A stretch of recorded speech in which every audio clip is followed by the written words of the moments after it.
حضرت عمر بن خطاب رضی اللہ تعالیٰ عنہ بیان کرتے ہیں، رسول اللہ صلی اللہ علیہ وسلم نے فرمایا، تم میں سے جو شخص وضو کرتا ہے اور اچھی طرح مکمل وضو کرتا ہے، پھر کہتا ہے میں گواہی دیتا ہوں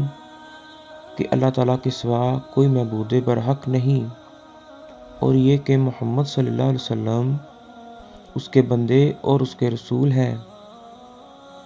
اور ایک دوسری روایت میں ہے، میں گواہی دیتا ہوں کہ اللہ تعالیٰ کے سوا کوئی معبود برحق نہیں، وہ یکتا ہے،